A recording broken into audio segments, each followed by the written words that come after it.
Cítiš sa vyčerpaná, frustrovaná, aj keď robíš maximum? Pravdepodobne ako generátorka robíš jednu vec, ktorá ťa stojí obrovské množstvo energie. A to, že iniciuješ, začínaš veci, tlačíš ich, namiesto toho, aby si na ne reagovala, čiže nasledovala svoju stratégiu v human designe. V tomto videu ti pokriem 4 najdôležitejšie kľúčové otázky, ktoré každý generátor musí o svojej stratégii vedieť, a ak práve teraz len začínaš s týmto human designom, tak tieto otázky určite pomôžu k tomu, aby si lepšie pochopila svoju stratégiu, a pokiaľ už si doma v human designe, tak ti tieto otázky určite objasnia tvoju stratégiu ešte hlbšie. A na konci tohto videa budeš vedieť, aká je stratégia generátora a čo to vlastne pre generátora znamená, ako zistíš, že odpovedáš svojim sakrálnym áno, nie a čo vlastne tá sakrálna odpoveď znamená, čo máš robiť, pokiaľ nemáš na čo reagovať, a taktiež si povieme aj jednu veľmi kľúčovú otázku, a to je, môžem ja vôbec ako generátor iniciovať alebo mám stále len na niečo čakať? Poďme teda hneď na to. Aká je teda stratégia generátora? Každý z 5 typov v human designe má svoju stratégiu. Táto stratégia slúži na to, aby nám pomáhala čo najlepšie reagovať na životné výzvy a príležitosti. Stratégia pre generátora je čakať na reakciu. Vďaka nasledovaniu tejto svojej stratégie dokážeš oveľa lepšie reagovať na tieto životné udalosti, ktoré ti prídu do cesty,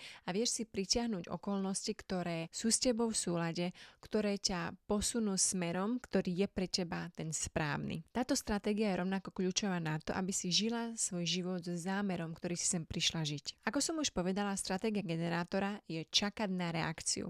Čo vlastne znamená, že sa ti darí vtedy, keď si počkáš na niečo, čo sa ti objaví vo vonkajšej realite a ty na to zareaguješ svojou sakrálnou odpoveďou. Sakrálna odpoveď je ako keby taký tvoj vnútorný kompas. A tento vnútorný kompas ti pomôže k tomu, že keď sa niečo objaví vo vonkajšej realite, ty vieš, ako máš zareagovať. Keď ťa to tak ťahá k tej veci, ktorá sa ti objaví, alebo cítiš také, že áno, toto chcem, také úplne nadšenie, také, že aha, alebo môžeš aj vydať taký zvuk, že aha, toto chcem, áno, tak to je to tvoje sakrálne áno, či to k tomu voláš, ťa tak zdvihne zo stoličky, môžeš aj tak telom odpovedať. Naopak, keď to tvoje sakrálne nie je, že nechceš tú vec, ktorá k tebe nejako prišla, alebo to s tebou nesúzni, tak to odpovie také, že že ťa to až tak ťahá preč, že no tak toto nie, tak toto fakt nie. Ako spoznáš, či počúvaš to svoje sakrálne áno, nie, alebo či ideš do toho hlavou? Veľmi dobrá otázka a veľmi častá u generátorov. Dôležité je povedať, že tvoje telo vie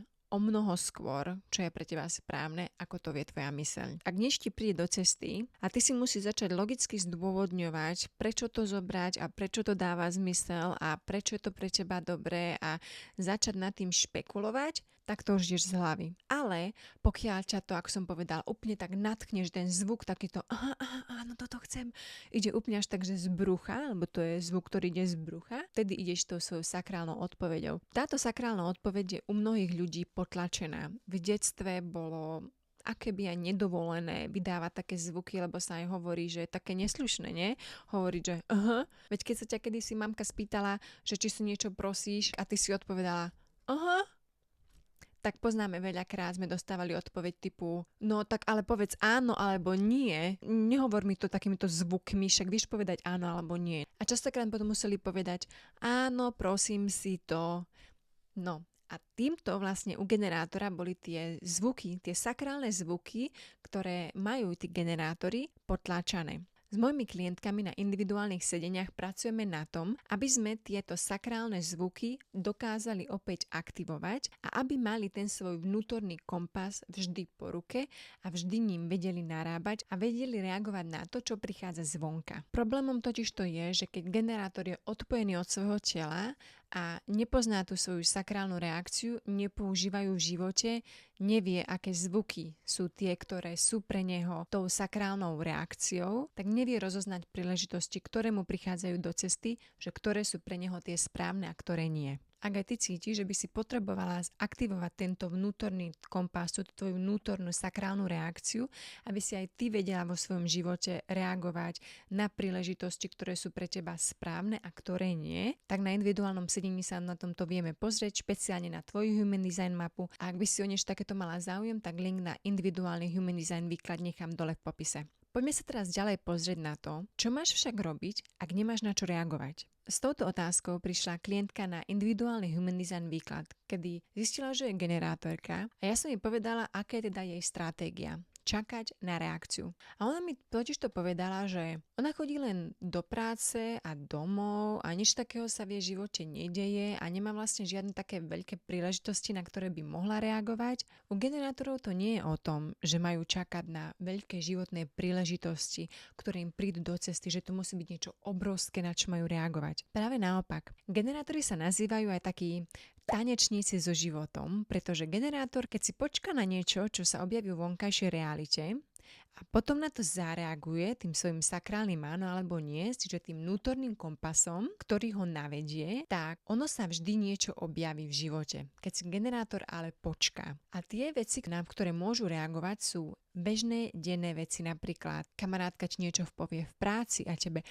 áno, no to by som mohla aj ja, veď to je super nápad vlastne, to by sa im nezišlo. Alebo kamarátka ťa pozve na kávu a dostaneš tam nejakú tú reakciu, že áno, toto naozaj chcem. Alebo si vypočuješ nejaké video, ktoré ťa nadchne, zapne v tebe niečo a vtedy ty môžeš ďalej na to reagovať. Čiže to tvoje vnútorné áno alebo nie, tú reakciu môžeš pocítiť úplne naozaj v obyčajných veciach. Preto sa o generátoroch hovorí, že sú tí tanečníci so životom, pretože generátor, keď si počká, niečo sa mu vždy objaví v tom živote, na čo môže reagovať. Čiže generátor reaguje neustále, pretože vďaka jeho otvorenej aure, magnetickej, obklopujúcej aure, on si do toho svojho života priťahuje tie príležitosti, na ktoré potom môže reagovať tým svojim vnútorným kompasom, tou sakrálnou odpoveďou. Takže kľúčové pre generátora je žiť svoj život, byť v pohybe.